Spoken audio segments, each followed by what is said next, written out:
Hello, कैसे हैं दोस्तों। आई होप सभी फाइन होंगे। सभी का हार्दिक अभिनंदन, हार्दिक स्वागत है पीपीजीएस यूट्यूब चैनल, आपके अपने चैनल में। तो देखिए, अभी मानसून का टाइम चल रहा है और मानसून के इंतज़ार में मुख्य रूप से कुछ राज्यों के अंदर अत्यधिक पानी आ रहा है, बह रहे हैं पानी के अंदर, जनजीवन अस्त व्यस्त हो रहा है। वहीं भारत के कुछ ऐसे राज्य हैं जो एक एक बूंद के लिए तरस रहे हैं, प्रतिदिन याद कर रहे हैं, प्रभु कुछ तो बारिश हो जाए, कुछ तो बारिश हो जाए। लेकिन कुछ ऐसे राज्य हैं जो जलमग्न हो रहे हैं। तो मुख्य रूप से हम उसकी बात करते हैं। तो उसकी बात करते हैं आज असम राज्य की। असम राज्य जो प्रतिवर्ष हर साल बाढ़ को सामना करे से, और वो बाढ़ से फसल भी भयंकर तरीका से खराब है। हर साल काफ़ी अधिक लोग मरी से, काफ़ी अधिक जनजीवन व्यस्त वैसे से।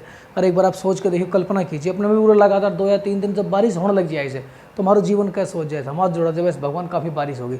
लेकिन आप सोचिए, वहाँ पर इतना भयंकर, जब इतने ऊपर तक लेवल पर 8-10 फुट तक जब पानी भर जाता है, तो आप कल्पना कीजिए कैसा जीवन बेचारा जीवन जी। और यह समस्या उन्हें एक साल नहीं, उन्हें हर साल ये समस्या को सामना करना पड़े से। तो जब भारत के अंदर भी कैसी स्थिति है, कुछ राज्य में तो इतना पानी से उनकी लाइफ भी खराब हो जाए से, और कुछ राज्य ऐसा सी जो कि एक एक बूंद के लिए मोहताज रह रहा और प्रार्थना कर रहा भाई बारिश आ जाए ताकि फसल ठीक है जाए। तो भारत की भौगोलिक स्थिति ही कुछ ऐसी है। तो मुख्य रूप से आप जो बात करेंगे असम में आने वाली बाढ़, एक बार असम ने समझ लिया आप। ये हम असम का मैप देखा तो मैप देखते हैं। असम का उत्तर पूर्व में देखा तो ये अरुणाचल प्रदेश है। असम का उत्तर पश्चिम में देखा तो ये भूटान से है। असम का पश्चिम में देखा तो पश्चिम बंगाल पड़े से, क्या पड़े से, पश्चिम बंगाल। और असम का दक्षिण में यो है मेघालय, त्रिपुरा, मिजोरम। और असम का पूर्व में से नागालैंड और मणिपुर पड़े से।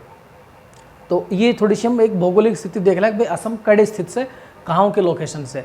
अब मुख्य रूप से राज्य में बाढ़ आने को जो कारण है वो ये है कि तिब्बत जो है, तिब्बत में मानसरोवर झील से नदी निकले से ब्रह्मपुत्र नदी, जो भारत की भी सबसे बड़ी नदी है।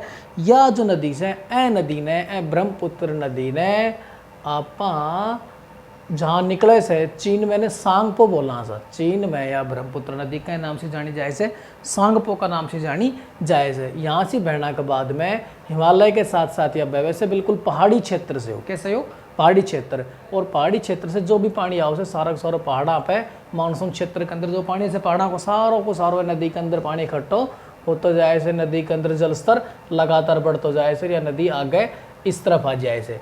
भारत में यह नदी अरुणाचल प्रदेश है, यह नदी भारत में प्रवेश करे से। और अरुणाचल के अंदर ए नदी ने बोलनी चाहिए दिहांग नदी, याद रखिए। चीन मैंने क्या बोल रहा था, चीन मैंने बोल रहा था सांगपो नदी। जब यह भारत में प्रवेश करे से अरुणाचल प्रदेश में, तो ए ना पर बोला सा दिहांग नदी, क्या बोला सा, दिहांग नदी। और यह ऊँची पहल अरुणाचल से पहले यह पहाड़ा पर बहस है। तो पहाड़ा पर बहना के कारण को बहाव तेज रहे को नहीं, क्योंकि पहाड़ के ऊपर बहरी से। लेकिन जैसे ही यह नदी अरुणाचल प्रदेश में पहाड़ से नीचे उतरे से, क्या से नीचे उतरे से, पहाड़ से नीचे उतरेगी, तो इनको पानी को बहाव बिल्कुल तेज हो जाए से, तेज प्रेशर से या बहने लग जाए से। जैसे आप नहीं समझा अपना गांव में वगैरह में कहीं भी जब नाका वगैरह में पहाड़ी से जब ढलान में आओ से, तो पानी की स्पीड एकदम से टक टक टक काफ़ी तेज़ बढ़ जाए से। तो ऐसी कहानियाँ की बन जाए से कि एकदम लगातार पहाड़ा से बहने के बाद में अरुणाचल प्रदेश या पहाड़ी नीचे ज़मीन पर उतरे से, तो ज़मीन पर जो या नदी नीचे उतरेगी, इनको पानी को बहाव एकदम से स्पीड पकड़ ले से। और पूरे अरुणाचल प्रदेश में स्पीड पकड़ने के बाद में फिर यह नदी अरुणाचल मैंने बोला सा दिहांग नदी, और या फिर आओ से असम में, कहाँ से, असम में। और असम में ए नदी ने आपका नाम जाना सा ब्रह्मपुत्र रिवर, ब्रह्मपुत्र नदी का नाम से आप असम में जाना सा। और भाई साहब असम में आके या तांडव रूप करने लायक, जैसे तांडव रूप मतलब या सारो में पानी आओ से, और बड़ा स्तर पे कहीं 15 फुट कहीं 10 फुट चौड़ी हो जाए से। तो आप सोच के देखो 10 फुट 15 फुट जब चौड़ी है जाए सर, जब नो पानी भविष्य, तो भाई साहब गांव का गांव साफ हैंड लग जाए, गांव साफ हैंड लग जाए, पशुओं को बुरा लग जाए से, जो लोग मकान गिरने लग जाए, झोंपड़ी वाला झोंपड़ी बहने लग जाए, और भाई साहब नरक जीवन हो जाए। तो इतना भयंकर तांडव मचाओ से यार। अब मुख्य रूप से ये असम आ जाए, असम के बाद यह नदी निकल जाए से फिर बांग्लादेश में। और बांग्लादेश में ए नदी ने अपना कहाँ सा, जमुना के, कहाँ सा, जमुना नदी कहाँ सा। तो मुख्य रूप से 4 नाम से जानी जाए से। अब यह अकेली नदी को ने तो तांडव मचाओ से, क्योंकि ए की सहायक नदी भी घनी सी, सहायक नदी मतलब मुख्य नदी जो बहरी से या मुख्य नदी बहरी से, वो में जो आके और नदी जो मिली सी उन्हें आपा बोला सा सहायक नदी, यानी वो में मिलन वाली नदी। तो सहायक नदी की हम बात करा तो मुख्य रूप से हमें जो नदी सी लोहित नदी है कि मुख्य सहायक नदी से, मानस नदी है कि मुख्य सहायक नदी से, तीस्ता नदी है कि मुख्य सहायक नदी से, सुबनाश्री से, जियाबरेली से, धनश्री से, अर्कापीली से, ये कुछ अन्य नदी सी जो है कि सहायक नदी सी जो हमें मिल जाए सी। और हमें अधिकतर जो नदी सी ये मौसमी नदी सी, मौसमी मतलब एक मौसम विशेष के अंदर ही उनमें पानी आओ से, बरसात होने के बाद उनमें पानी आयो तो उन्हें मौसमी नदी बोलनी चाहिए, अर्थात एक मौसम विशेष के अंदर ही उनमें पानी आओ से रोज सारा पानी लाके ब्रह्मपुत्र में छोड़ दी। ब्रह्मपुत्र बहता है पानी ज़्यादा और से ऊपर से ये सारी ले बहन पानी और ले, ले बहन पानी और ले। अब भाई हमें जो पानी है तो जैसे तो ये आपका असम में मचाओ से तांडव, ये मचाओ से तांडव, और तांडव इतना भयंकर मचा से हर साल मचाओ से, क्योंकि जो असम से है कि भौगोलिक स्थिति ऐसी है जैसी बचाओ भी मुश्किल से, हर साल के लाखों हज़ारों लोगों को जीवन अस्त व्यस्त कर दे सर। हर साल बेचारा असम का लोगों ने अपनी फसल भी खराब करनी पड़े से, अपना पशुओं को भी नुकसान है से, मकानों को भी नुकसान है से। तो भाई असम का लोगों की स्थिति समझो, और है सको उतनी आर्थिक सहायता भी कि कर सको 100-200 रुपये की वो असम में देनी चाहिए, क्योंकि भी बड़ा भारत का ही निवासी से, अपना ही आदमी से, अपना भारत का ऐसे तो अपना उनकी मदद भी करनी चाहिए। तो ये यहाँ तांडव मचाओ से ये मुख्य नदी मिल जाए ऐसी सारी कहानी यहाँ बने से।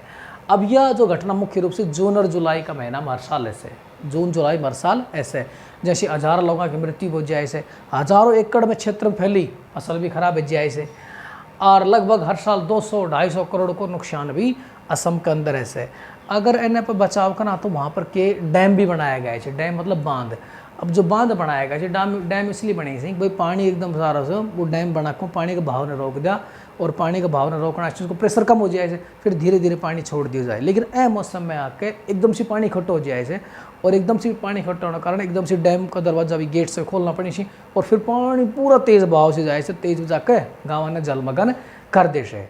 दूसरों कारण है कि वो भी करे सक भाई उठे जंगल घना था सब में, लेकिन लोगों ने लकड़ी काट के पेड़ों बैठा दियो। अब पेड़ की विशेषता ये रह सक, पेड़ के अंदर एक ऐसी शक्ति रह ताकत रह सक, पेड़ जल्दी सी पानी का बहाव ने कम कर दे से, मिट्टी ने पकड़े रखे से, तो उनको प्रेशर कम कर दे से। लेकिन बहुत अधिक मात्रा में पेड़ भी काट दिया, तो पेड़ काटना से भी एकदम पानी का बहाव तेज़ बनी को, क्योंकि पेड़ पहले वो प्रेशर रोक लिया करता, लेकिन अब तेज़ बहाव बनी को। एक ही भी कारण से पेड़ा ने भी बहुत अधिक काट दिया, यो भी एक बहुत बड़ा गलत काम करे उसे। मुख्य रूप से यहाँ को जो प्रभाव से लगभग अभी 27 जिला के अंदर या तांडव मचा रहे से, 27 जिला के अंदर या तांडव मचा रही से। तो मैं आप समझ गया होगा कि असम के अंदर या जो ब्रह्मपुत्र नदी से या किस प्रकार तांडव मचाओ से। मुख्य को कारण ये हो इससे कि ये ब्रह्मपुत्र और उसकी सहायक नदियाँ में जो पानी आओ से ये सारा पानी का संभा जैसे, और सारी बात मैंने आप विस्तार से समझा दी, नुकसान भी बता दियो, और तो अपना फर्ज ये बना सक जाओ इतनी अपना आर्थिक सहायता कर सकें, उतनी आर्थिक सहायता असम की जरूर करनी चाहिए, ताकि उठा का जो अपना भाई जी उनको जीवन सेफ सुरक्षित रह सके। वंदे मातरम।